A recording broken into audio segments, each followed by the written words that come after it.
एक और जबरदस्त यूएफसी का इवेंट आ चुका है, बताएंगे आपको इसके बारे में, बताइए। बिल्कुल दोस्तों, UFC 305 इस संडे को होने जा रही है और इसमें जो मेन इवेंट होगा वो होगा Israel Adesanya versus Dricus Du Plessis. जी हाँ, 6 foot 4 inch Israel Adesanya versus Du Plessis 6 foot 1 inch, right. और मजेदार बात क्या है इसमें? क्या है? मजेदार बात यह है कि ये एक अजीब सी लड़ाई होने जा रही है। डुप्लेसिस ये कह रहा है कि वो अफ्रीका का रियल चैंपियन है बिकॉज वो साउथ अफ्रीका को रिप्रेजेंट कर रहा है। वहीं वो ट्रेनिंग करता है, वहीं Exactly. का वो चैंपियन है, वहीं वहीं रहता है। वहीं पैदा हुआ है और ना। जबकि इसके लिए बोलते हैं कि ये तो बेयर और करता है, कभी चाइना का झंडा लेके आ जाता है, हाँ, कभी न्यूजीलैंड में ये रहता है। और ड्रीकस ने ये इल्जाम लगाया है आदेसानिया पे कि तू तो भाई निकल गया था, राइट। बिल्कुल। अफ्रीका को छोड़ के तू चला गया फॉर अ बेटर लाइफ। और आदेसानिया को इस बात पे गुस्सा है बहुत बहुत ज्यादा। आदेसानिया ने एक पिक्चर भी शो करी जिसमें वो दोनों शॉर्ट्स में है और उन दोनों के जो है विजुअल्स दिखाए जा रहे हैं और इसलिए आदेसानिया मजाक उड़ा रहा है कि कौन है रियल अफ्रीकन, आप ही देख लीजिए। तो ये फाइट ग्रज। ये एक ग्रज फाइट है जबरदस्त। मतलब एक दूसरे के लिए इनके मन में नफरत सी पैदा हो गई है क्योंकि वो अपनी आइडेंटिटी के लिए लड़ रहे हैं। जैसे कई बार हम इंडिया में भी बोलते थे ना कि सही बात। जैसे तुम बाहर चले गए हो, तुम्हें क्या पता यहाँ का, सही बात है ना। तो बाहर वाले को दुख लगता होगा कि हम भी तो इंडियन ही है। हम बोलते हैं कि यार तुम तो बाहर रहते हो, है ना, इंडिया के प्रॉब्लम्स तो इंडिया के प्रॉब्लम्स हैं।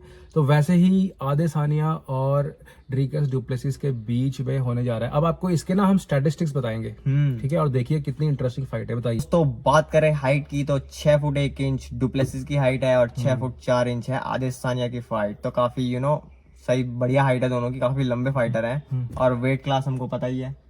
वेट क्लास है 185 पाउंड्स में केजी में कन्वर्ट करके कितना आता है? तो ये लगभग 83 केजी बनेगा। 83 केजी।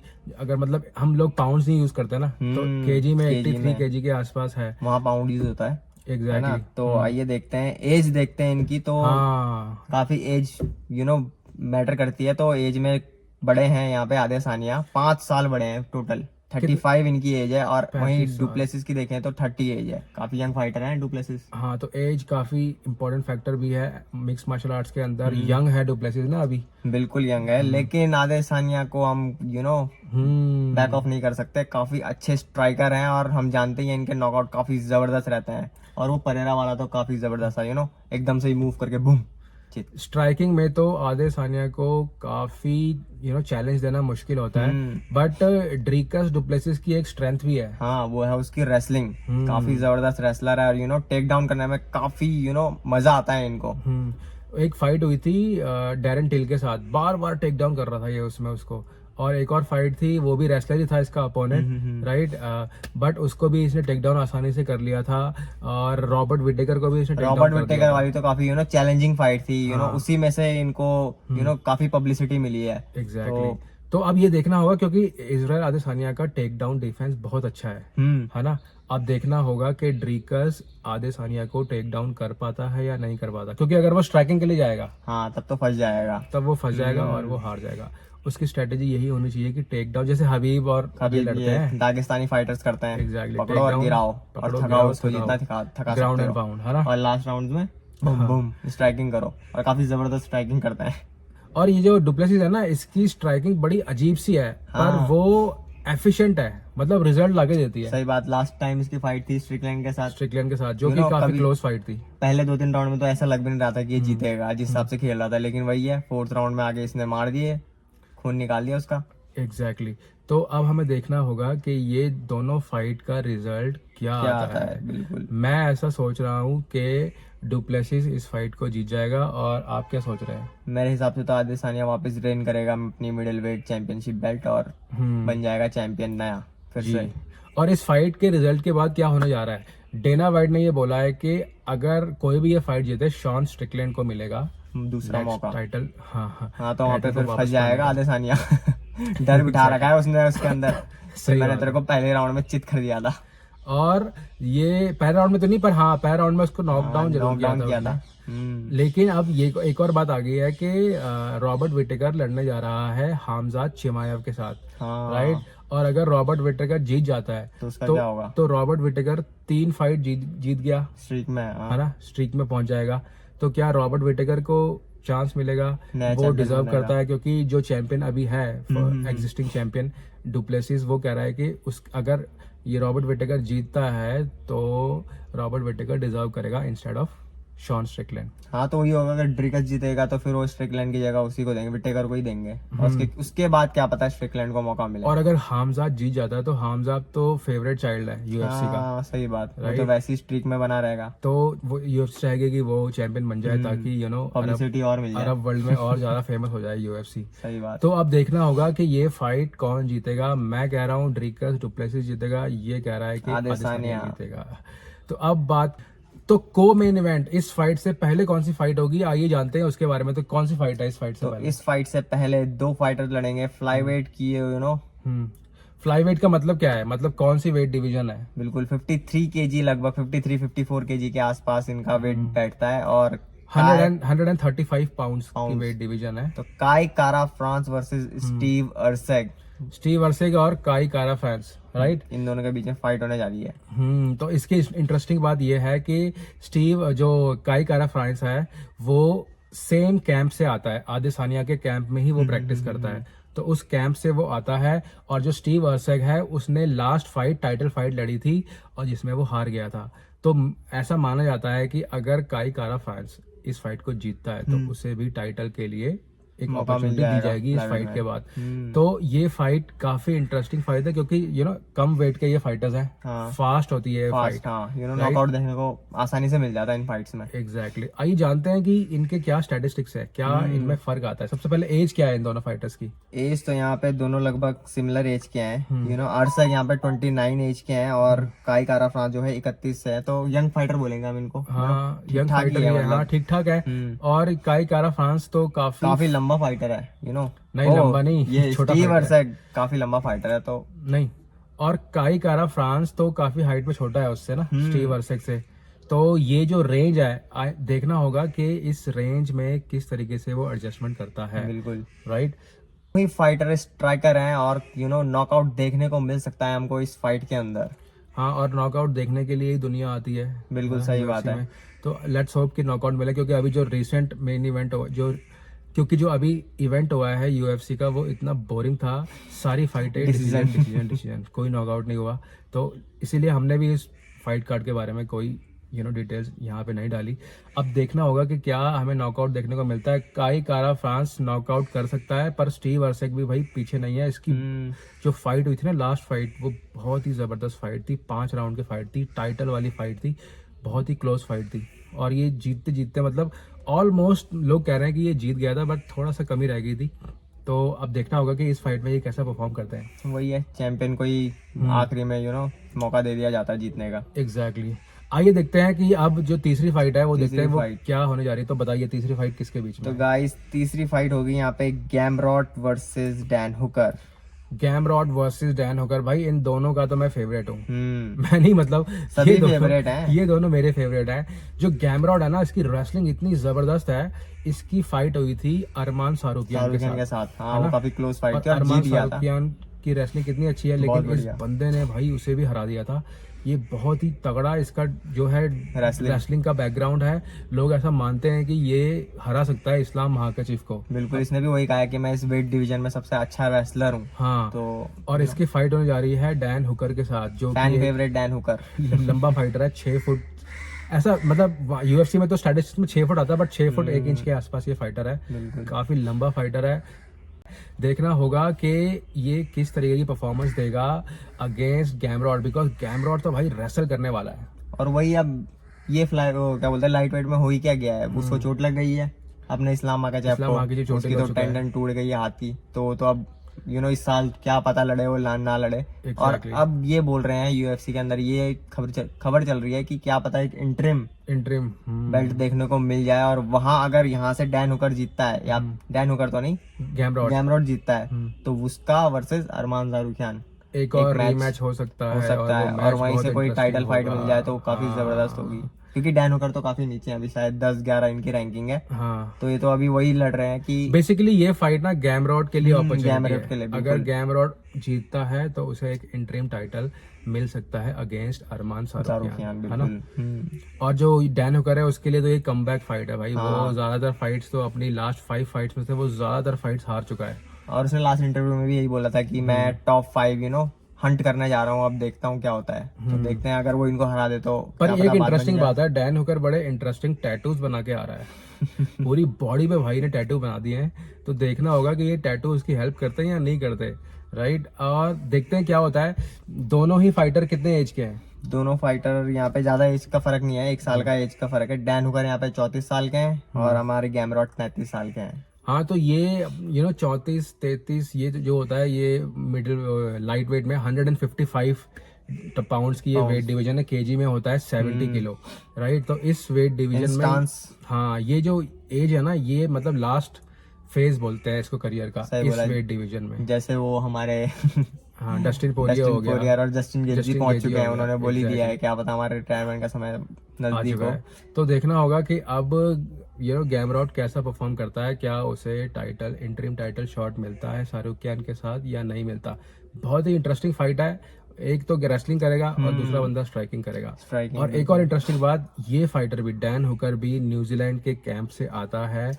यूजीन इनका कोच है, काई कारा फ्रांस, इजराइल आदेसानिया, डैन हुकर एक ही फाइट कैंप में ट्रेनिंग करते हैं। तो ये सभी जो है एक ही साथ लड़ रहे हैं। हाँ, और मेरे ख्याल से ऑस्ट्रेलिया में हो रही है ये फाइट। तो तभी इनको सबको मौका दिया गया है, क्योंकि पब्लिक को ज्यादा से ज्यादा। क्योंकि ऑस्ट्रेलिया और न्यूजीलैंड की ना राइवलरी है दोनों की। ऑस्ट्रेलिया वाले न्यूजीलैंड को पसंद नहीं करते, न्यूजीलैंड वाले ऑस्ट्रेलिया को पसंद नहीं करते। बस वही इंडिया पाकिस्तान वाला।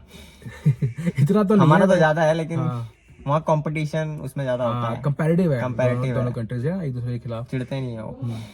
अगली फाइट होने जा रही है एक ऑस्ट्रेलियन जो ऑस्ट्रेलिया को रिप्रेजेंट करेगा, राइट। बिल्कुल। देखते हैं कौन है वो। जो अगली फाइट गाइस होने जा रही है वो होने जा रही है ताई तुवासा वर्सेस रोजनस्ट्राइक। ताई तुइवासा, काफी अजीब सा नाम है। ऑस्ट्रेलिया का ये फाइटर है ना। इसको हमारे यहाँ बोलते हैं थुलथुला बदन। हाँ थुलथुला बदन है, रिप्ड नहीं है, मोटा है, पर भाई लड़ता अच्छा है। काफी नॉकआउट्स इसने किए हैं। और जो रोजनस्ट्राइक है उसकी फाइट ना बोरिंग होती है, बिकॉज वो एक पॉइंट फाइटर है, राइट। उसका एक ही नॉकआउट अच्छा था जो उसने एलिस्टर ओवरईम के खिलाफ किया था, वो फेमस हुआ था बिकॉज उसके यहाँ कट लगा था बहुत जबरदस्त एलिस्टर ओवरईम के खिलाफ। याद है वो फाइट? बिल्कुल। तो ये पॉइंट फाइटर है और ऐसे टच करेगा, लेग टच करेगा और फिर पीछे हट जाएगा। वही है, 3 राउंड में जीत गया तो जीत गया। तुमको जो करना कर लो। ताई तुवासा है, वो बोलता है भाई आ सामने आ और उड़ा देता हूँ मैं तेरे को, राइट। तो ताई तुवासा भी लॉस सफर कर चुका है काफी। और रोजनस्ट्राइक भी चाहता है कि वो भी कुछ फाइटें जीते ताकि वो हैवीवेट के टाइटल कंटेंडर बन सके। बिल्कुल। जो हाइट है इन दोनों की वो लगभग सिमिलर सी है। जो रोजनस्ट्राइक है ना, इसकी एक फनी चीज ये है कि इसकी हाइट बड़ी कंट्रोवर्शियल। इसने मेंशन किया होगा 6 फुट 4 इंच, हाँ। और जब ये एनगानो से लड़ा तो पता चला कि ये तो 6 फुट 1 इंच के आसपास है, काफी छोटा पड़ गया। हाँ, और पहले इसका मेंशन होकर आता था कि ये 6 फुट 4 इंच का है। तो हाइट में ज्यादा डिफरेंस नहीं होगा। ताई तो वैसा मेरे ख्याल से 6 फुट 3 इंच 6 फुट 2 इंच के आसपास आता है। और ये रोजनस्ट्राइक भी 6 फुट 1 इंच के हिसाब से आता है। तो रेंज जो है वो सेम रहेगी, है ना। बाकी इनका वेट बताओ। वेट तो लगभग 116 से 120 के बीच में वेरी करेगा इस फाइट डिवीजन में। हाँ, क्योंकि हैवी वेट के फाइटर है ना। हैवी कौन सा इनमें से? हैवी इनमें से है ताई तुवासा। ताई तो वैसा वही चर्बी लेके घूम रहा है। चर्बी लेके घूम रहा है, तो उसका ज्यादा वजन हो गया 3-4 किलो। दूसरा बंदा तो थोड़ा सा रोजनस्ट्राइक। बिल्कुल। और एज में काफी फर्क है यहाँ पे, मतलब इतना भी नहीं लेकिन ठीक ही है, 5 साल का फर्क है। रोजनस्ट्राइक जहाँ 36 साल के, तो वहीं ताई तुवासा 31 साल के फाइटर है। गाइस हैवी वेट में ना ये एज ज्यादा एज नहीं होती, जिसमें 40 साल तक आदमी आराम से सर्वाइव कर सकता है। एग्जैक्टली। तो अब ये देखना होगा हमें कि ये किस हिसाब से फाइट लड़ते हैं, और देखना होगा कि रिजल्ट क्या आएगा। रिजल्ट कुछ भी आए, दोनों फाइटर जो है अभी स्ट्रगल कर रहे हैं थोड़ा सा इस वेट डिवीजन की कैटेगरी में। बिल्कुल। ताई तुवासा 3-4 लॉस झेल के आ रहे हैं यहाँ पे। हाँ, तो अब देखना होगा कि इन दोनों फाइटर्स में से कौन जीतता है और क्या हमें नॉकआउट देखने को मिलता है। अगर नॉकआउट मिलेगा देखने को ना, तो ताई तो वैसा ही करेगा। रोजनस्ट्राइक तो नॉकआउट के लिए नहीं जाता, ये कभी नहीं जाता नॉकआउट के लिए। ये टच एंड गो वाला फाइटर है। हाँ, touch and go, jab leg kick मारेगा, फिर पीछे हट जाएगा, डिस्टेंस बनाएगा और अपने आप को सेव करके चलेगा। तुक्के में इसको नॉकआउट मिल जाते हैं। तो देखते हैं क्या रहेगा इस फाइट का रिजल्ट। और अब आगे बढ़ते हैं, अगली फाइट बताइए। नेक्स्ट फाइट है ली जिंगपिंग और प्रेट्स के बीच में। ली जिंगपिंग के बारे में एक इंटरेस्टिंग बात मैं आपको बताता हूँ। चाइनीज फाइटर है। हाँ, कौन सी वेट डिवीजन में आते हैं ये? केजी में बात करें तो लगभग 78-79 केजी यहाँ पे रहेगा इन दोनों का। लाइट वेट की कैटेगरी में है 155 पाउंड्स। बिल्कुल। एज है यहाँ पे, एज ज्यादा फर्क है यहाँ पे लगभग। जो हमारे चाइनीज फाइटर है उनकी एज 36 साल है। तो 36 साल, वो भी लाइट वेट में। एंड तो ये में अपने करियर के आखिरी पड़ाव पर हैं। और प्रेट्स यहाँ पे 30 साल के हैं। तो ये थोड़ा सा अभी इसके पास काफी टाइम है, 5 साल है। हाइट में यार प्रेट्स काफी लंबा है, 198 सेंटीमीटर का बंदा यार, काफी लंबा है ये बंदा, है ना। और जो वो है ली जिनपिंग, ये सी जिनपिंग की तरह है, छोटा है लेकिन बड़ा धमाकेदार है। 5'11" के आसपास होगा ये, है ना। अच्छा, ली जिनपिंग की इंटरेस्टिंग बात यह है कि ये चाइना का फाइटर है, राइट। और एक बार तो इसके साथ ऐसा हुआ कि इसने फाइट से पहले कोट पैंट सिलवाया मस्त, राइट। और जब इसकी फाइट हो रही थी तो वो फाइट कार्ड था चिमाया वर्सेस नेट डियाज, राइट। तो इसने तैयारी कर रखी थी खूब, कोट पैंट सिलवाया, वीडियो बनाई। उसके बाद जब फाइट मतलब कार्ड आया तो इसकी फाइट होगी कैंसिल, बताओ, राइट। कैंसिल होने के बाद इसे एक दूसरे अपोनेंट के साथ लड़ना पड़ा, ठीक है। और दूसरे अपोनेंट के साथ ही लड़ा और जीत गया फाइट, लेकिन जजेस के बैड डिसीजन के कारण ये वो फाइट हार गया, बताओ। तो उसमें काफ़ी लोगों को सिंपैथी इसको मिली। तो ये एक इंटरेस्टिंग चीज़ थी ली जिनपिंग के खिलाफ। कुछ ज़्यादा खास होने वाला नहीं है, दोनों ही स्ट्राइकर हैं और देखना होगा कि दोनों किस तरीके से ये फाइट लड़ते हैं। तो कुछ खास बात है इस फाइट में? गाइस कुछ खास बात तो नहीं लग रही है, और होगा भी क्या, जीत भी जाएगा तो कोई। हाँ, मतलब टाइटल के लिए कोई कंटेंडर नहीं है, बस यही है कि फाइट जीत सकते हैं, रैंकिंग ऊपर लाओ, रैंकिंग ऊपर आ सकती है, नॉकआउट ले सकते हैं, 50,000 का बोनस ले सकते हैं, राइट। तो ये था UFC 305 का कार्ड। और अब बात करते हैं हम, मतलब प्रिडिक्शंस देते हैं अपनी, है ना। तो पहली जो मेन फाइट है, नहीं, यहीं से स्टार्ट करते हैं, ली जिनपिंग वर्सेस प्रेट्स। तो क्या प्रिडिक्शन है आपकी? मैं तो बोलूंगा ली जिनपिंग करेगा नॉकआउट प्रेट्स को। ठीक है, तो मैं कहता हूँ कि प्रेट्स जीतेगा, मतलब हार जीत पे रखते हैं, ठीक है। और फाइट कार्ड जब भी खत्म होगा ना, तब हम बताएंगे कि कौन जो है ज्यादा सही रहा, है ना। चलो। और सिर्फ हम मेन कार्ड की बात कर रहे हैं, प्रीलिम्स और जो एक्स्ट्रा वाले होते हैं ना प्रीलिम्स, वो उसकी बात नहीं कर रहे हैं, हम सिर्फ मेन कार्ड की बात कर रहे हैं, क्योंकि हमें तो वही देखने को मिलेगा ना। अच्छा, देखेंगे कहाँ हम? मैं तो देखता हूँ जियो टीवी पे, बिल्कुल। ESPN, सोनी ESPN 2, टीवी में भी देख सकते हैं आप, टीवी भी देख सकते हैं, पर मैं तो मोबाइल पे देखता हूँ। संडे के दिन मौका मिलेगा तो जरूर देखना। जियो का कनेक्शन है हमारा। घूमने मत चले जाना कहीं। संडे को आएगी, 7:30 बजे शुरू होगी शायद सुबह। नेक्स्ट फाइट है ताई तुवासा और रोजन स्ट्राइक। तो ताई तुवासा और रोजन स्ट्राइक, मुझे ऐसा लगता है कि ताई तुवासा जीतेगा। मैं भी इसी के साथ जाना चाहूंगा, ताई तुवासा के साथ। रोजन स्ट्राइक में कुछ खास बात लग नहीं रही है। अगला नेक्स्ट है हमारा Gamrot versus Dan Hooker. Gamrot versus, तो गैमरॉट जीतेगा भाई। मैं तो डैन हुकर के साथ जाना चाहूंगा, काफी अच्छी बॉक्सिंग है इनकी। ओके, तो ये थी प्रिडिक्शन। अब आते हैं हम को मेन इवेंट की तरफ, जहाँ पे काई कारा फ्रांस और स्टीव वर्सेग। कौन जीतेगा? काई कारा फ्रांस के साथ जाना चाहूंगा मैं तो। मैं स्टीव वर्सेग के साथ, क्योंकि इसकी रेंज है, लंबा फाइटर है, दूर से ही जैब मारेगा, अच्छे कनेक्ट करता है, इसकी चिन भी अच्छी है, तो मुझे नहीं लगता कि काई कारा फ्रांस इसको हरा पाएगा। और लास्ट में आता है मेन इवेंट, जो मैंने पहले बता दिया, मैं सपोर्ट कर रहा हूँ ड्रीकस डुप्लेसिस को, और मेरा सपोर्ट जाता है आदेसानिया को।